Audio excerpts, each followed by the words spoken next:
자, 이제 수시 원서 접수 기간이 정말 코앞으로 다가왔는데요. 아마 많은 분들이 작년 입시 결과, 우리가 흔히 입결이라고 부르는 데이터를 보면서 열심히 분석하고 계실 거예요. 하지만 작년 점수만 철석같이 믿고 지원 전략을 짜는 거, 그거 정말 위험할 수 있습니다. 오늘 이 시간에는 왜 그런지, 그리고 특히 올해 어떤 대학들의 입결이 크게 흔들릴지 제가 명확하게 짚어드리겠습니다. 자, 여러분, 이런 고민 한 번쯤 해보셨죠? 작년 합격 커트라인이 2.5등급이었던 학과가 있어요. 근데 내 성적이 2.4등급이에요. 그럼, 이 정도면 완전 안정권이네? 이렇게 생각하기가 너무 쉽죠. 근데 있잖아요. 제가 딱 잘라 말씀드릴게요. 올해는요, 그 생각이 완전히 틀릴 수도 있습니다. 왜냐고요? 많은 대학들이 작년하고는 아예 다른 새로운 게임의 규칙을 들고 나왔기 때문이에요. 자, 그럼 도대체 입결이 왜 매년 이렇게 춤을 추는지 그 핵심 원리부터 한번 짚고 넘어가 볼게요. 이 아주 간단한 원리만 딱 이해하면요, 올해 입시에 큰 그림이 보이기 시작할 겁니다. 바로 이겁니다. 모든 답이 여기에 있어요. 대학이 수능 최저 기준 같은 규칙을 아주 빡빡하게 만들면 그 조건을 통과하는 학생 수가 줄어들겠죠? 그럼 자연스럽게 경쟁이 덜해지고 합격선은 내려갈 가능성이 커지는 거예요. 반대로 규칙을 느슨하게 풀어주면 나도 한번 써볼까? 하는 학생들이 많아지면서 경쟁이 엄청 치열해지고 합격선은 당연히 올라가게 됩니다. 이게 뭐냐면요. 정말 간단한 수요와 공급의 원리랑 똑같아요.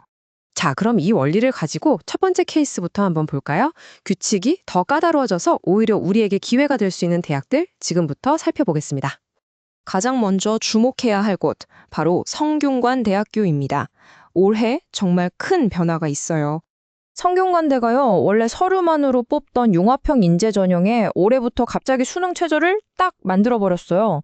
근데 이게 그냥 만든 게 아니라 3합 6이거든요? 와, 이거요, 연세대나 한양대 비슷한 전형보다도 빡센 조건이에요. 그럼 이게 뭘 의미할까요? 간단해요. 학생부가 진짜 막 번쩍번쩍해도 이 새로운 수능 최저를 못 맞추는 우수한 학생들이 분명히 나올 거란 얘기죠. 그렇게 되면 어떻게 될까요? 그쵸. 전체적인 지원자 풀의 경쟁이 좀 느슨해지면서 작년보다 합격선이 내려갈 가능성이 꽤 높다고 볼 수 있는 겁니다. 근데 이런 움직임이 성균관대만 있는 게 아니에요. 수능 최저 기준을 강화하는 흐름이 다른 대학들에서도 보이고 있거든요. 대표적으로 가톨릭대랑 동덕여대가 그렇습니다. 보시면 아시겠지만 가톨릭 대학교는 자유전공 계열에서, 그리고 동덕여대는 약학과 빼고 거의 모든 과에서 수능 최저를 2합 7에서 2합 6으로 한 등급씩 싹 다 올려버렸습니다. 그러니까 문턱이 더 높아진 거죠. 자, 근데 여기서 아싸, 기회다 하고 그냥 막 달려들면 절대 안 돼요. 딱 두 가지만 꼭 체크하셔야 합니다. 첫째, 나 자신이 이 높아진 기준을 정말 안정적으로 맞출 수 있는지 냉정하게 판단해야 하고요. 둘째, 여기 점수 떨어지겠네? 하는 생각으로 학생들이 갑자기 몰려서 경쟁률이 막 터져버리는 변수는 없는지 원서 접수 직전까지 꼭 확인해야 합니다. 이제 정반대의 경우를 한번 살펴볼까요? 규칙이 완화되면서 오히려 합격하기가 더 어려워질 수 있는, 그러니까 경쟁이 더 치열해질 걸로 보이는 대학들입니다. 여기 진짜 판이 완전히 바뀌었어요. 올해 가장 드라마틱한 변화를 보여주는 곳, 바로 숙명여자대학교입니다. 숙명여대가 올해 교과 전형에서요, 수능 최저를 그냥 없애버렸습니다. 아예 폐지했어요. 그 대신에 작년엔 없던 서류 평가를 30%나 새로 넣었죠. 그러니까 하나는 빼고 하나는 더한 거예요. 그럼 이런 생각 들죠? 수능 부담 없어졌으니까 이제 내신만 좋으면 그냥 붙는 거 아니야? 절대 아니죠. 핵심은 바로 이 새로 들어온 서류 30%입니다. 이게 뭐냐면 우린 이제 단순 내신 점수로 줄 안 세울 거야 라는 강력한 신호예요. 건국대나 동국대처럼 학생부를 아주 꼼꼼하게 보겠다는 뜻이거든요. 그러니까 내신 등급만 믿고 섣불리 지원했다가는 정말 큰 코 다칠 수 있습니다. 반드시 내 학생부가 경쟁력이 있는지까지 따져봐야 해요. 이런 흐름은 다른 대학들에서도 나타납니다. 홍익대학교는 좀 부담스럽던 3합 8 기준을 2합 5로 확 낮춰서 더 많은 학생들이 해볼 만한데 하고 달려들게 됐고요.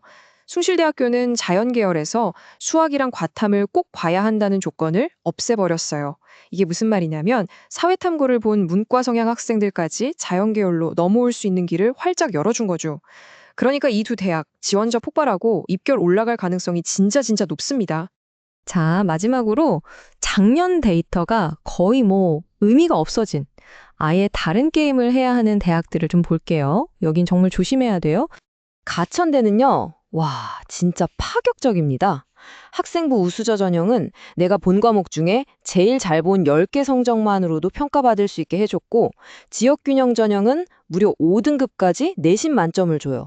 이건 거의 내신은 됐고 면접으로 뽑겠다 이 말이거든요. 특정 과목을 좀 못 봤거나 전체 내신이 아쉬운 학생들한테는 문을 활짝 열어준 셈이라 경쟁률이 엄청나게 뛸 수 있습니다. 독성여대의 변화도 잘 보셔야 해요. 교과 전형에서 과목 이수 단위 제한을 없앴는데 이 작은 변화가 엄청난 나비 효과를 불러올 수 있습니다. 이게 왜 중요하냐면 이전에는 아예 원서도 못 내보던 특성화고 학생들이 대거 지원할 수 있게 됐다는 거예요. 사실 인서울대학 중에 특성화고 학생들이 쓸 수 있는 교과 전형이 거의 없거든요. 그래서 덕성여대로 많은 학생들이 몰리면서 경쟁률하고 입결이 같이 확 뛸 가능성이 있습니다. 자, 지금까지 쭉 보니까 올해 입시가 얼마나 다이내믹하게 바뀌었는지 감이 오시죠? 그럼 이 모든 걸 가지고 우리는 대체 뭘 어떻게 해야 할까요? 어떤 전략을 짜야 할까요? 막 복잡해 보이지만 이 모든 변화를 꿰뚫는 가장 중요한 원칙 딱 하나가 있습니다. 과거의 결과는 그냥 참고 자료예요. 절대 합격 보증 수표가 아닙니다. 여러분이 진짜 믿고 따라야 할 단 하나의 나침반은 작년 데이터가 아니라 바로 올해 발표된 각 대학의 공식 모집 요강. 바로 그거 하나입니다.